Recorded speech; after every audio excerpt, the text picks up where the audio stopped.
একটা হাদিস আছে, আত্মীয়তার সম্পর্ক রক্ষা করা ফরজ, আত্মীয়তার সম্পর্ক ছিন্নকারী জান্নাতে যাবে না। আমি 100 ভাগ আত্মীয়দের সাথে সম্পর্ক রাখতে চাই, কিন্তু আত্মীয়রা যদি সম্পর্ক রাখতে না চায় তাহলে আমার কি করণীয়? দেখুন, নবী করিম সাল্লাল্লাহু আলাইহি ওয়াসাল্লাম বলেছেন, লা ইয়াদখুলুল জান্নাতা কাতা। রক্ত সম্পর্কীয় আত্মীয়ের সাথে যে সম্পর্ক রক্ষা করে না, ছিন্ন করে ফেলে, এই লোক জান্নাতে যাবে না। আত্মীয়তার সম্পর্ক রক্ষা করা ফরজ। আত্মীয় কারা? রক্ত সম্পর্কীয় আত্মীয়, যাদের সাথে সম্পর্ক রক্ষা করা ফরজ, তাদের দুইটা ধারা আছে। একটা হলো মায়ের দিককার, একটা হলো বাবার দিককার।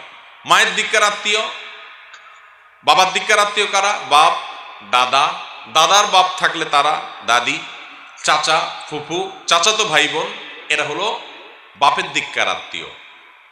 আবার মায়ের দিককার আত্মীয় হলো মা, নানা নানি, মামা, খালা, এরা হলো মায়ের দিককার আত্মীয়। ভাই বোন তো অনেক কাছের আত্মীয়, সন্তান তো বটেই, মা বাপ তো আছেই। এই মানুষগুলোর সাথে সুসম্পর্ক বজায় রাখা ফরজ। এই যে তালিকা বললাম, এদের সাথে সুসম্পর্ক বজায় রাখা কি ফরজ। এই ফরজ কাজটা আমরা অনেকে বুঝি না। দেখা যায় অনেকে ফুফুর সাথে মাসকে মাস হয় যোগাযোগ নেই, চাচার খোঁজ খবর নেয় না, মাসকে মাস হয়ে গেছে, দেখা সাক্ষাৎ হয়তো সালামও হয় না, অথচ তাদের সাথে সুসম্পর্ক রক্ষা করা ফরজ। এই ফরজটা আমরা অনেকে অবহেলা করি। এখন প্রশ্নকর্তা যিনি প্রশ্ন করলেন, এরকম প্রশ্ন আমাদের অনেকের, যে আমি চাই ভালো থাকতে, কিন্তু তারা আমার সাথে সম্পর্ক রাখতে চায় না, আমার কি হবে? ঠিক একই প্রশ্ন এক ব্যক্তি আমাদের প্রিয় নবী সাল্লাল্লাহু আলাইহি ওয়াসাল্লাম করেছেন। নবী সাল্লাল্লাহু আলাইহি ওয়াসাল্লামের কাছে প্রশ্ন করেছেন, ইয়া রাসূলুল্লাহ, আমি আমার আত্মীয় স্বজনের সাথে সুসম্পর্ক বজায় রাখতে চাই, কিন্তু তারা আমার সাথে সুসম্পর্ক বজায় রাখতে চায় না। তখন নবী করিম সাল্লাল্লাহু আলাইহি ওয়াসাল্লাম বলেছেন, লাইসাল ওয়াসিলু বিল মুকাফি। তোমার আত্মীয় তোমার সাথে সম্পর্ক রাখতে চায়, তুমিও চাও, এর নাম আত্মীয়তার সম্পর্ক রক্ষা করা নয়। এটা তো যে কেউ করে, যে সে ভালো আমিও ভালো, সে আমার বাচ্চাকে একটা জামা দিল, আমি তার বাচ্চাকে একটা জামা দিলাম, সে আমাকে একবেলা দাওয়াত করে খাওয়ালো, আমি তাকে একবেলা দাওয়াত করে খাওয়ালাম, এটা তো যে কেউ করবে।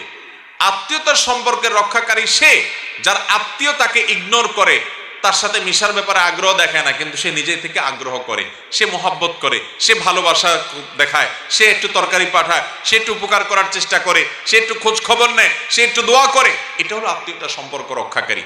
অর্থাৎ আপনি যার সাথে আত্মীয়তার সম্পর্ক রক্ষা করতে চাচ্ছেন, তিনি রক্ষা করতে না চাইলেও আপনি আন্তরিক হবেন, এর জন্য আল্লাহ আপনাকে আজর দিবে। হ্যাঁ, যদি এমন হয় তার সাথে সম্পর্ক রক্ষা করতে গেলে সে আরো নারাজ হয়, মনে কষ্ট পায়, সে আপনাকে আঘাত করে, তাহলে আপনি দূরে থাকতে পারেন, সেটা ভিন্ন কথা। এরপরে প্রশ্ন হলো, নতুন একটি রীতি বা রেওয়াজ চালু হয়েছে, তা হলো যদি কোনো ব্যক্তি মারা যান তাহলে দেখা যায় একদিকে মৃত ব্যক্তিকে কাফন দাফন করানোর চেষ্টা চলছে, অন্যদিকে ওই দিন গরু জবে করে শিরনি করা হচ্ছে। এটা কতটুকু সঠিক?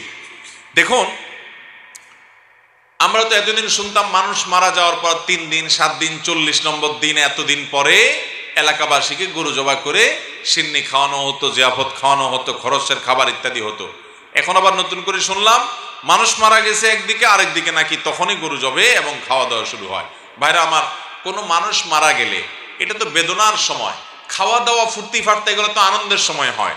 অতএব ইসলাম মারা যাওয়ার পরে নিজেরা খাওয়া দাওয়ার ফুর্তি করার কোনো নির্দেশ ইসলাম আমাদেরকে দেয় নাই। এগুলো আমাদের মন গড়া রসম রেওয়াজ এবং নিজেদের বানানোর সংস্কৃতি।